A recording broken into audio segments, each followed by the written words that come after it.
No son pocos los observadores internacionales que se preguntan si toda esta coyuntura tan delicada que se vive en materia internacional, ya poco se habla de la brutal invasión de Rusia a Ucrania, que ha sido tapada por los acontecimientos de los brutales crímenes del Hamas y la operatoria militar para tratar de eliminar esa amenaza por parte de Israel, con una enorme cantidad de rehenes de los que todavía nada se sabe. Y también la crisis en general de Medio Oriente. Se está tensando mucho la situación con el Líbano, con Siria, con las milicias de Hezbollah en el Líbano, con el impulso de Irán también para los hutíes en Yemen.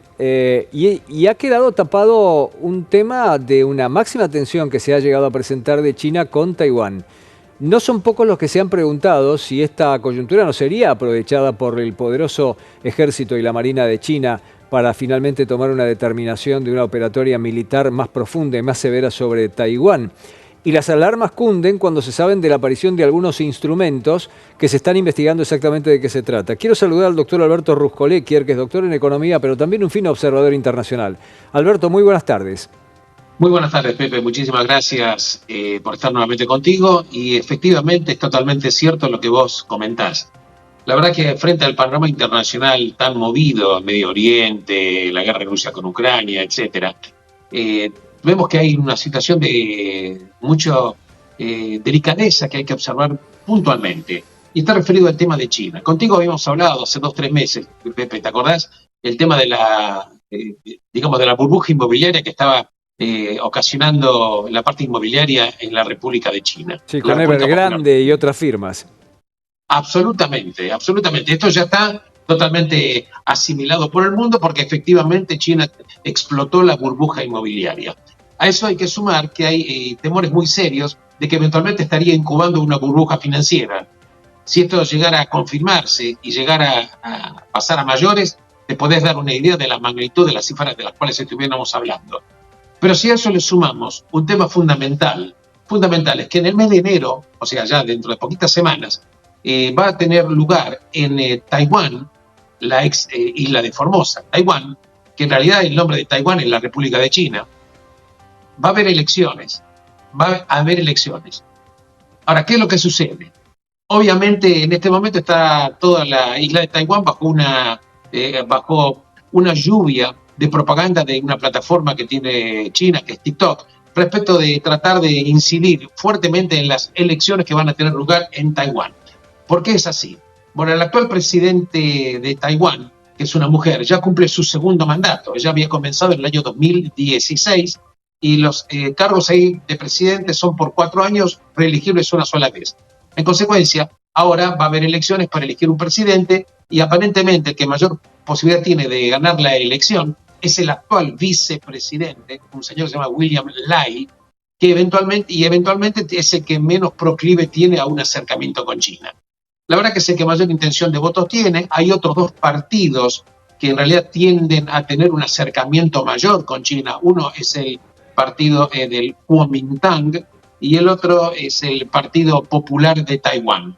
Bueno, Alberto, el Kuomintang me remite a los comienzos de la larga marcha y de la revolución china encabezada por Mao Zedong, un joven Mao Zedong en aquellos años. El Kuomintang era un órgano propio de todo ese movimiento revolucionario. Absolutamente. Aparte de tu conocimiento, tienes una memoria excelente. Esto es así.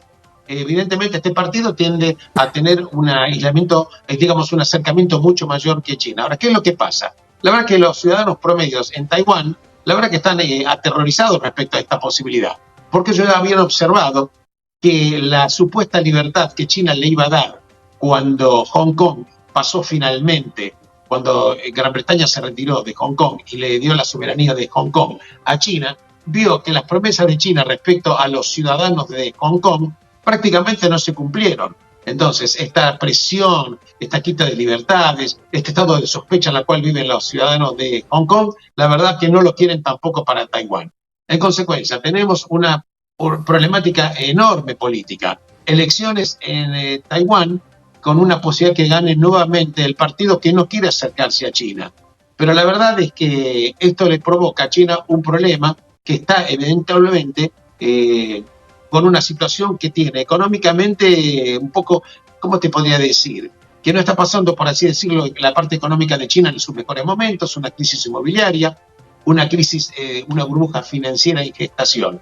Y esto es un tema que tenemos que tener muy en cuenta. ¿Pero por qué tenemos que tener en cuenta? No solamente por el hecho político, que es fundamental, sino porque una eventual invasión de China a la isla de Taiwán tendría consecuencias catastróficas, y lo quiero remarcar casi con letras de molde, si esto llegara a suceder, y esperemos que no, consecuencias catastróficas en la economía mundial.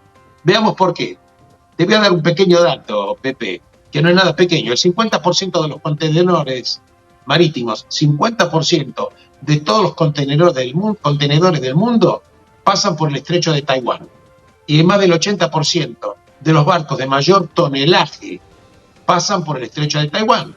El estrecho de Taiwán es esa franja de mar que separa a la isla de Taiwán con China. Tiene aproximadamente 180 kilómetros de extensión entre el continente y la isla. Esto provocaría, en el caso que sucediera, un estrangulamiento mundial de la economía, porque el paso del estrecho de Taiwán es fundamental para toda la circulación de bienes, de productos, que afectaría absolutamente a Europa, afectaría a Asia, afectaría a América, absolutamente todo. Pero además hay un pequeño detalle que yo en un momento lo comenté contigo, Pepe, y que es el siguiente. Toda la tecnología de esta generación, podemos decir que de la tecnología actual del mundo, se basa en los semiconductores o los chips de ultimísima generación. El último dato que tenemos es que Taiwán produce el 65% de los chips de ultimísima generación. China produce apenas el 8% y no son de los chips más avanzados.